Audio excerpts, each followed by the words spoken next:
Shalom guys, selamat datang di channel aku bersama Nunardi Solarius. Dan kali ini di channel Snack Rohani ini kita akan sedikit merenungkan firman Tuhan. Nah, seringkali dalam kehidupan kita itu merasa seperti kayak kesepian, kesendirian, dan seringkali orang-orang yang di sekitar kita itu meninggalkan kita, membiarkan kita hidup dalam kesulitan, seolah-olah itu nggak ada yang membantu ya. Kemana sih mereka semuanya? Kalau aku ibaratkan, biasanya kan aku main game Mobile Legends itu sebagai, ya seringnya sih aku dapat role untuk roamer. Jadi aku ambil tank. Ketika aku maju, loh kok teman-teman yang lain bukannya ini ikut maju, sudah aku inisiasi serangan, tapi nggak ada yang mau bantu, malah pada kabur, padahal kan musuhnya cuma satu doang, maksudnya bantu serangan lah, kira-kira seperti itu. Ya tentu kecewa ya, udah capek-capek ngeteng, tapi ya muspro kayak gitu. Tapi pada saat ini kita mau diingatkan bahwa melalui renungan yang aku ambil dari 2 Timotius 4 ayat 2 ini, kita diingatkan bahwa sebenarnya itu kita tidak sendiri, kita nggak sepi. Tuhan ada di saat kita membutuhkannya. Kita percaya walaupun orang-orang di sekitar kita mungkin bisa jadi meninggalkan kita, mengabaikan kita, atau bahkan tidak menghargai kita, tapi masih ada Tuhan kok. Nah, kalau lihat di 2 Timotius 4 ayat 16 ini, pada waktu pembelaanku yang pertama, tidak seorang pun yang membantu aku. Semuanya meninggalkan aku. Nah, gimana ya perasaannya ditinggalkan begitu saja, diabaikan gitu, apalagi saat kita butuh bantuan, ya. Tapi kadang-kadang banyak orang juga yang nyari bantuan ke kita kalau pas ada maunya. Kalau enggak ya enggak sih.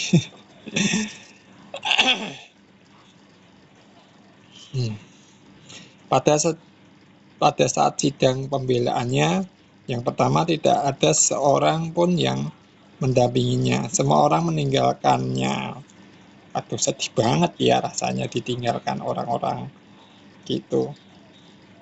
Nah, tapi yang terpenting di sini, selain Tuhan tidak akan meninggalkan kita, yaitu nanti ya, semua orang meninggalkan. Namun Paulus tidak menyimpan dendam. Ia malah berdoa agar hal itu tidak diperhitungkan kepada mereka. Nah, ini sikap yang dewasa banget ya guys. Jadi Paulus itu tidak, waduh aku ditinggalkan, piye karpe, malah lu ngedewi-dewi ki piye, bukannya mengumpat, miso-miso, sumpah serapah, tetapi justru berdoa agar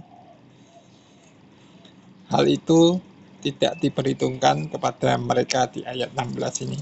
Ini mencerminkan hati yang penuh kasih dan pengampunan. Sama seperti Yesus di atas kayu salib dan juga Stefanus ketika dirajam. Rujukan ayatnya Lukas 23 ayat 34, kalian bisa baca sendiri. Dan juga Kisah Para Rasul 7 ayat 60. Ya meskipun orang-orang meninggalkan kita tetap berdoa kepada mereka, tentunya berdoa yang baiklah. Kita berkati mereka dan ampuni mereka. Ya karena ini penting sih, sebagai anak-anak Tuhan kan kita harus menunjukkan kasih pengampunan itu. Bukan nih, wah aku ditinggal di WA nih.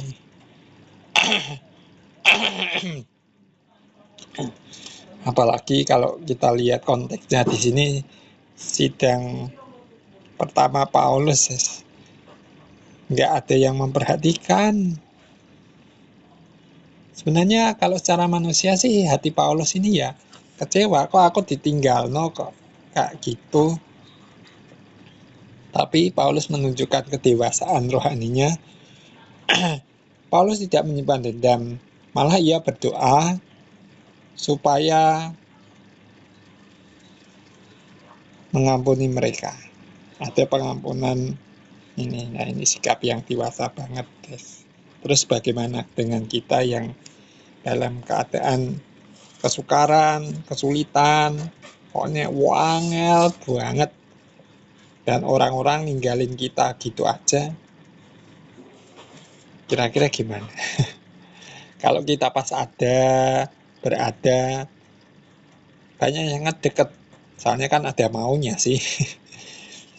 Tapi kalau kita lagi susah, mana ada yang mau deketin kita. Dolungo dewe-dewe, sakarepe dewe. Tapi ingat, pengampunan itu penting. Bagi kita anak-anak Tuhan, itulah kasih yang mengampuni. Lalu bukan cuma itu, nggak usah kita kecewa, mengumpat, miso-miso orang-orang yang meninggalkan kita. Ampuni. Di ayat 17, tetapi Tuhan telah mendampingi aku dan menguatkan aku, supaya dengan perantaraan Injil diberitakan dengan sepenuhnya dan semua orang bukan Yahudi mendengarkannya. Dengan demikian, aku lepas dari mulut singa. Selanjutnya itu penguatan dari Tuhan. Walaupun manusia meninggalkan Tuhan, walaupun manusia meninggalkan, soalnya ada komanya sih, malah bablas saja. Walaupun manusia meninggalkan, Tuhan tetap menyertai Paulus. Tuhan menguatkan agar Injil dapat disampaikan dengan penuh kepada bangsa-bangsa bukan Yahudi, di ayat 17 ya. Ini menunjukkan bahwa kekuatan sejati dalam pelayanan datang dari Tuhan, bukan dari dukungan manusia. Makanya kita di sini tetap percaya Tuhan yang memberikan penguatan, kekuatan, Tuhan yang menyertai, Tuhan yang Immanuel, Tuhan beserta kita dalam segala keadaan. Tapi ya seringnya kita sendiri yang meninggalkan Tuhan, bukan Tuhan yang meninggalkan kita. Ya, percaya aja, nggak apa-apa, kita nggak sendirian kok. Ya kayak ada lagunya itu, lagu Dunia Mata, kamu nggak sendirian, atau mungkin dalam bahasa Inggris itu you are never walk alone. Jadi kamu tidak berjalan sendiri, ya.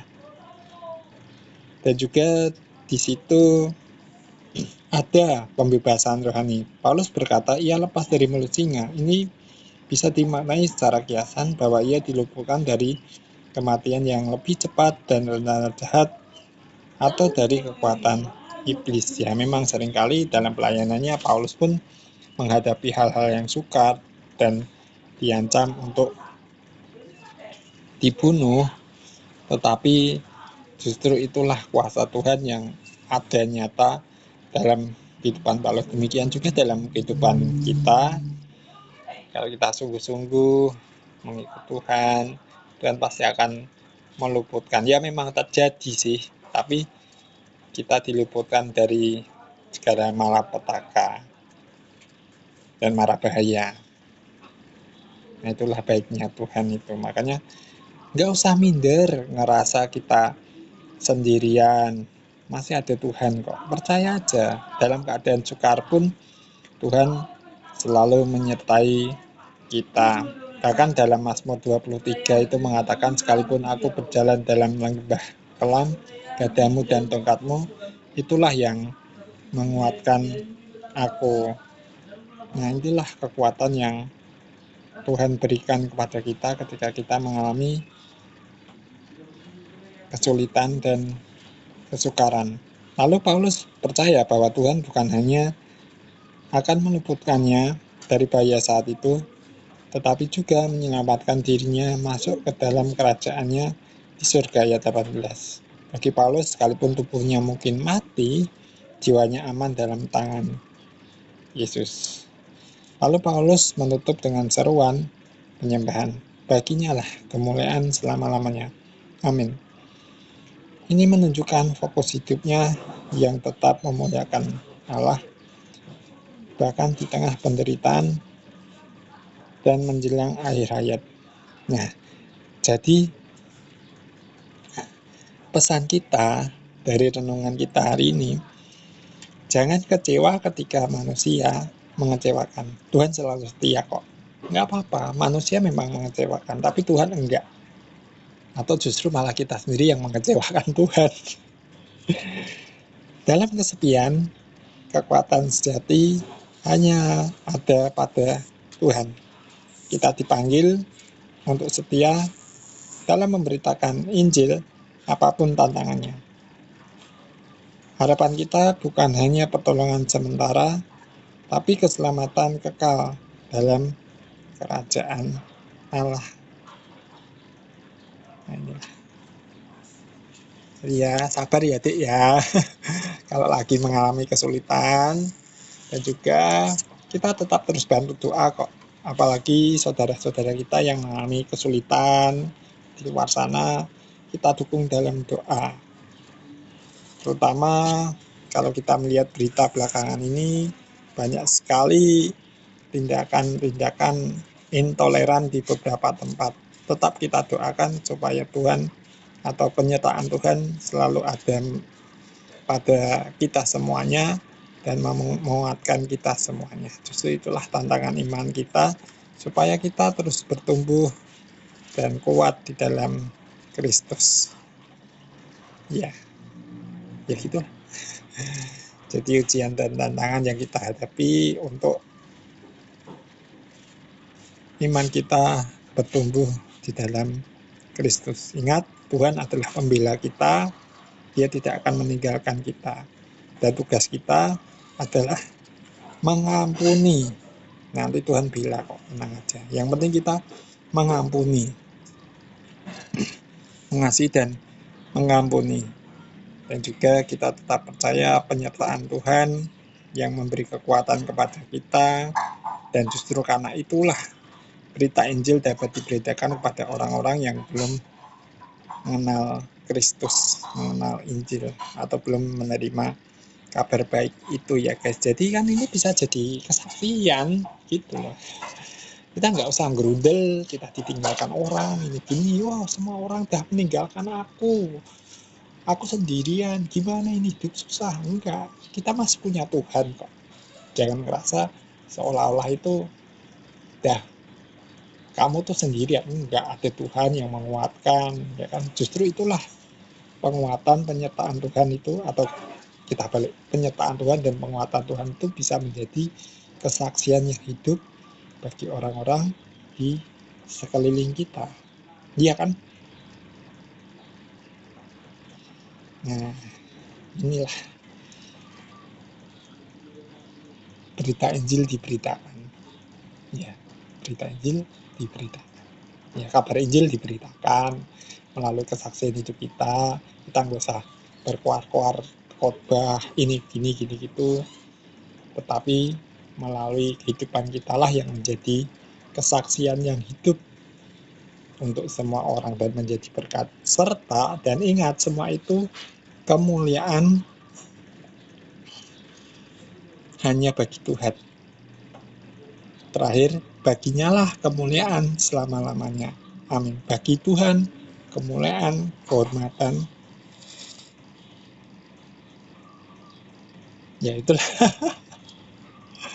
Aku meh ngomong-ngomong lali. Ya, jangan sampai kita mencuri kemuliaan Tuhan lah.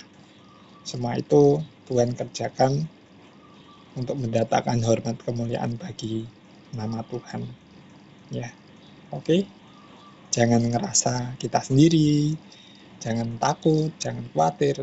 Tuhan menyertai dan memberikan penguatan pada kita. Nggak usah takut, percaya saja. Justru itulah yang bisa menjadi kesaksian yang hidup bagi orang-orang di sekitar kita, membuktikan kuasa Allah itu nyata dan kemuliaan hanya bagi Tuhan.